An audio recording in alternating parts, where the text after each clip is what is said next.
நாம் இந்த பதிவில் வக்கர பெயர்ச்சி அடையும் சனி பகவானால் ராசிக்காரர்களுக்கு ஏற்படும் சுப மற்றும் அசுப பலன்கள் என்ன என்பதனையும், அசுப பலன்கள் ஏற்படுமாயின் ராசிக்காரர்கள் செய்ய வேண்டிய பரிகாரங்கள் என்னென்ன, வழிபட வேண்டிய தெய்வம் யார் என்பதனை பற்றியும் விரிவாக காண்போம்.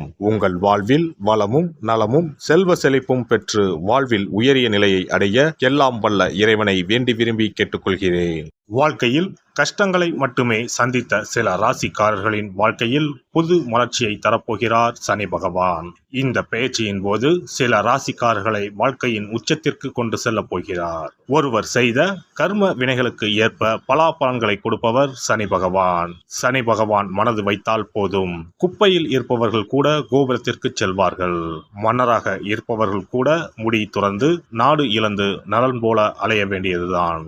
சிவனாக இருந்தாலும் யமனாக இருந்தாலும் சனியின் தண்டனையில் இருந்து தப்ப முடியாது. எல்லோருக்கும் ஒரே தீர்ப்புதான். அரசனை ஆண்டியாகவும் ஆண்டியை அரசனாகவும் மாற்றுவார். சனி பகவான் எல்லோருக்கும் கெடுதல் செய்ய மாட்டார். அவரவர் கர்ம வினைகளுக்கு ஏற்ப பலன்களை கொடுப்பவர். சனி பெயர்ச்சியால் யாருக்கெல்லாம் பாதிப்பாக இருந்ததோ அவர்களுக்கு சில நன்மைகள் நடைபெறப் போகிறது. சனி பெயர்ச்சியால் யாருக்கெல்லாம் சாதகமாக இருந்ததோ அவர்களுக்கு சில பாதிப்புகள் உண்டாகலாம். வருகிற ஜூன் மாதம் 30ஆம் தேதி சனி பகவான் கும்பராசியில் வக்கர பெயர்ச்சி அடையப் போகிறார். அதாவது எதிர் திசையில் நகரப் போகிறார். இந்த நிகழ்வானது ஜூன் மாதம் 30ஆம் தேதி இரவு 12:35 சனியின் சொந்த ராசியான கும்பராசியில் நடக்கப் போகிறது. நவம்பர் மாதம் 15ஆம் தேதி வரை சனி கும்பத்தில் வக்ர நிலையில்தான் பயணிப்பார். இப்படிப்பட்ட சூழ்நிலையில் சில ராசிக்காரர்களுக்கு சனி பகவானின் சிறப்பு அருள் கிடைக்கும். அதாவது இந்த ராசிக்காரர்களுக்கு வேலை மற்றும் வியாபாரத்தில் பதவி உயர்வு, சம்பள உயர்வு கிடைக்கலாம். வேலை இல்லாதவர்களுக்கு நல்ல வேலை கிடைக்கும். சனி பகவான் தற்பொழுது கும்பராசியில் உள்ள கடைசி நட்சத்திரமான புரட்டாதி நட்சத்திரத்தில் சஞ்சரிக்கிறார். அதன் பின்னர் நவம்பர் 15ஆம் தேதி மீண்டும் நேராக பயணிக்க உள்ளார். இப்படி வக்கர நிலையில் சுமார் 139 நாட்கள் சனி பகவான் பயணிக்க உள்ளார். சனி பகவான் வக்கரமாவதால் அதன் தாக்கம் அனைத்து ராசிகளிலுமே காணப்படும். அதுவும் சில ராசிக்காரர்களுக்கு பொற்காலமாக இருக்கப் போகிறது. மேலும் நிதி நிலையில் நல்ல உயர்வும் தொழிலில் நல்ல முன்னேற்றமும் ஏற்பட உள்ளது. திருமண வாழ்க்கையில் மகிழ்ச்சி அதிகரிக்கும். இனி உங்கள் ராசிக்கான பலன்கள் என்ன என்பதனை பற்றி காண்போம். கன்னி ராசி அன்பர்களே, சனி பகவானின் இந்த வக்ர சஞ்சாரம் உங்களுக்கு மிகுந்த நற்பலன்களை வழங்க இருக்கிறது. இதுவரை இழுபறியாக இருந்த பல பிரச்சனைகளுக்கு தீர்வு உண்டாகும். பணம் பல வழிகளிலும் வரும். கடன்கள் கட்டுக்குள் இருக்கும். பழைய கடன் ஒன்றை பைசல் செய்வீர்கள். புதிய வேலை வியாபார முயற்சிகள் வெற்றியாகும். குடும்பத்தில் அன்பும் அமைதியும் நிறைந்திருக்கும். எதிரிகள் அடங்கி போவார்கள். வழக்குகளில் உங்களுக்கு சாதகமான தீர்ப்பு வரும். திருமணம் தள்ளி போனவர்களுக்கு இந்த காலகட்டத்தில் திருமணம் நிச்சயமாகும். புதிய முயற்சிகள் வெற்றி பெறும். அலுவலக ரீதியாகவும் நல்ல பெயர் புகழ் உண்டாகும். வேலையில் இருந்த சிக்கல்கள் தீரும். குரு பகவானின் பார்வை ராசிக்கு கிடைப்பதால் மழை போல் வரும் பிரச்சனைகளும் பனி போல் விலகும். பெண்களுக்கு இந்த காலகட்டம் மிகவும் நற்பலன்களையே கொடுக்கும். பொருளாதாரத்தை பொறுத்தவரை தன வரவுகள் தேவைக்கு ஏற்றபடி இருக்கும். ஆடை ஆபரண சேர்க்கை அதிகரிக்கும். கடன் பிரச்சனைகளுக்கு தீர்வு கிடைக்கும். வங்கி தொடர்பான கடன்கள் சாதகமாக அமையும். தடைப்பட்ட தன வரவுகள் கிடைக்கப் பெறுவீர்கள். புதிய மனை வாகனம் வாங்குவது தொடர்பான முயற்சிகள் ஈடேறும். கமிஷன் தொடர்பான துறைகளில் நல்ல லாபம் கிடைக்கும். உடல் ஆரோக்கியம் தொடர்பான இன்னல்கள் படிப்படியாக குறையும். எதிலும் சுறுசுறுப்புடன் செயல்படுவீர்கள். உடலில் அவ்வப்போது சோர்வு உண்டாகும். செரிமான உபாதைகள் ஏற்படலாம். ஒரு சில செயல்களில் தீவிரமான சிந்தனைகளை குறைத்துக் கொள்வது மனதிற்கு மட்டுமல்லாமல் உடல் ஆரோக்கியத்திற்கும் நன்மை தரும். குடும்பத்தில் மகிழ்ச்சி உண்டாகும். சுபகாரியம் தொடர்பான முயற்சிகளில் அலைச்சல்கள் ஏற்பட்டாலும் ஆதாயம் உண்டாகும். தாய் வழி உறவுகளிடம் கருத்துக்களை கூறும்போது விவேகம் வேண்டும். குழந்தைகளின் எதிர்கால செயல்பாடுகளில் அக்கறை செலுத்துவீர்கள். சகோதர வழியில் அனுகூலமான சூழ்நிலைகள் உண்டாகும். உடன் இருப்பவர்கள் பற்றிய புரிதல்கள் மேம்படும். உறவினர்கள் வழியில் கருத்து வேறுபாடுகள் குறையும். பெண்களை பொறுத்தவரை திட்டமிட்ட காரியங்களில் வெற்றி கிடைக்கும். கணவன் மனைவிக்கிடையே ஒற்றுமை நிலவும்.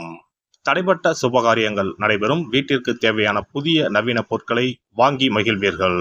எதையும் செய்து முடிக்க முடியும் என்ற தன்னம்பிக்கை மனதில் அதிகரிக்கும். மனதில் இருக்கும் கருத்துக்களை வெளிப்படுத்தும் போது நபர்களின் தன்மைகளை அறிந்து வெளிப்படுத்தவும். குழந்தைகள் வழியில் ஒற்றுமையான சூழ்நிலை உண்டாகும். மனதிற்கு நெருக்கமானவர்கள் மீண்டும் உங்களை தேடி வருவார்கள். உத்தியோக பணிகளில் பொறுப்புகளும் மதிப்புகளும் அதிகரிக்கும். மாணவர்களை பொறுத்தவரை கல்வியில் நல்ல முன்னேற்றம் உண்டாகும். கல்வி ரீதியான சுற்றுலா பயணங்களால் அனுகூலமான பலன்கள் கிடைக்கும். மனதில் இருக்கும் குழப்பம் நீங்கி தெளிவு பிறக்கும். சில மாணவர்களுக்கு கல்வியில் எதிர்பாராத உதவிகள் கிடைக்கும். செய்முறை தேர்வுகளில் அலட்சியமின்றி செயல்படவும் வெளியூர் மற்றும் வெளிநாட்டு கல்வி வாய்ப்புகள் சாதகமாக அமையும். நண்பர்களின் ஆதரவின் மூலம் நன்மைகள் ஏற்படும். பணிபுரிவோருக்கு உத்தியோக பணிகளில் திறமைகளும் கௌரவமான பதவிகளும் கிடைக்கும். இடமாற்றம் தொடர்பான முயற்சிகள் கைகூடும். உத்தியோகத்தில் நிலுவைத் தொகைகள் கிடைக்கும். கடினமான காரியங்களையும் எளிமையாக செய்து முடிப்பீர்கள். செய்யும் பணிகளில் ஒருவிதமான சோர்வுகளும் கவனக்குறைவும் உண்டாகும். புதிய தொழில்நுட்பங்களை அறிந்து கொள்வீர்கள். வேலை நிமித்தமாக புதிய வாய்ப்புகள் தேடி வரும். வெளிநாட்டு தொடர்புகளின் மூலம் ஆதாயம் மேம்படும். வியாபாரிகள் தொழில் ரீதியாக மேற்கொள்ளும் பயணங்களால் அனுகூலம் உண்டாகும். கூட்டாளிகளுக்கிடையே இருந்து வந்த கருத்து வேறுபாடுகள் குறையும். வியாபார பணிகளில் மறைமுக எதிர்ப்புகள் விலகும். வியாபாரத்தை விரிவுபடுத்த புதுவகை சந்தை தொடர்பான தேடல் அதிகரிக்கும். வாடிக்கையாளர்களின் ஆதரவு மனதிற்கு திருப்தியை ஏற்படுத்தும். புதிய நவீன கருவிகளை வாங்குவதற்கான உதவிகள் கிடைக்கும். வேலையாட்களின் ஆதரவு அபிவிருத்திக்கான சூழ்நிலைகளை ஏற்படுத்தும். அரசியல்வாதிகளை பொறுத்தவரை சாதகமான சூழ்நிலைகள் அமையும். மக்களின் ஆதரவு கிடைக்கும். மனதளவில் இருந்து வந்த கவலைகள் குறையும். புதிய முயற்சிகளில் எண்ணிய முடிவுகள் கிடைக்கும். உயர் பதவிகளில் இருந்து வந்த காலதாமதம் விலகும். கொடுத்த வாக்குறுதிகளை காப்பாற்றுவதன் மூலம் செல்வாக்கு மேம்படும். வெளிவட்டார தொடர்புகள் அதிகரிக்கும். தவறிப்போன சில வாய்ப்புகள் மீண்டும் கிடைக்கப் பெறுவீர்கள். சிவபெருமானுக்கு வில்வ இலைகளை சமர்ப்பித்து அர்ச்சனை செய்து வர செயல்பாடுகளில் இருந்து வந்த தடைகள் விலகும். அருகில் இருக்கும் எல்லை தெய்வத்தை சனிக்கிழமை தோறும் நல்லெண்ணெய் தீபம் ஏற்றி வழிபட சிக்கலான பிரச்சனைகள் விரைவில் அகலும். சிறப்பு பரிகாரம். நவ கிரகங்களில் சனி பகவான் நீதி தவறாதவர். அவரவர் கர்ம வினைகளுக்கு உரிய பலனை தவறாமல் வழங்குபவர். பொதுவாக சனி பெயர்ச்சி என்றாலே எல்லோரும் பயப்படுவார்கள். அப்படி பயப்பட வேண்டிய அவசியமே இல்லை. சனி பகவானால் பாதிப்புகள் ஏற்படும் பட்சத்தில் பாதிப்பில் இருந்து விடுபட பல எளிய பரிகாரங்கள் உள்ளன. ஒரு கைப்பிடி பச்சரிசியை எடுத்துக்கொண்டு அதை நன்றாக பொடி செய்து கொள்ள வேண்டும். பிறகு சூரியனை வழிபட வேண்டும்.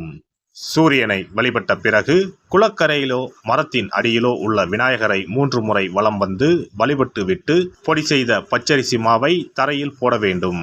அப்படி போடும் மாவை எறும்புகள் எடுத்துச் செல்லும். குறிப்பாக வன்னி மரத்தின் அடியில் இருக்கும் விநாயகரை வலம் வருவது மிகவும் விசேஷம். இந்த பரிகாரத்தை எப்போதுமே தொடர்ந்து செய்வது மிகவும் நல்லது. ஒருவருக்கு சனி தசை வந்துவிட்டால் அவருக்கு சந்தேக புத்தி வந்துவிடுகிறது. யார் சொல்வதையும் ஏற்றுக்கொள்ள மாட்டார்கள். குறிப்பாக அஷ்டமத்து சனி மிகவும் கஷ்டப்படுத்திவிடும்.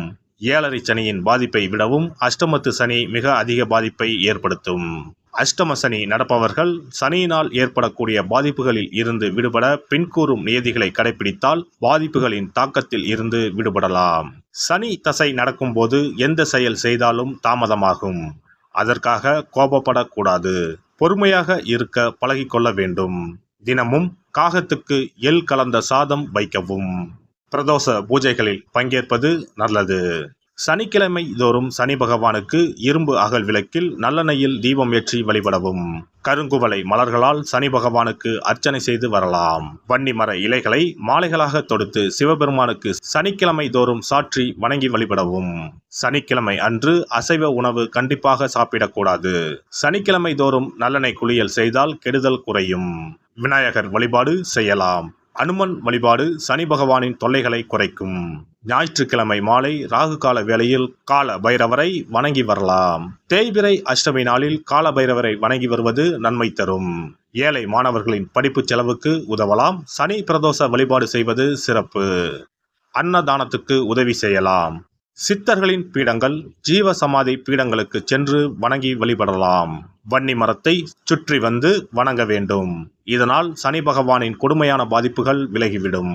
பிரதோஷ காலத்தில் சிவபெருமானுக்கு வில்வ இலை கொடுத்து வணங்க வேண்டும். தினமும் ராமநாமம் ஜபித்து வந்தால் சனி பகவானின் தொல்லையிலிருந்து தப்பிக்கலாம்.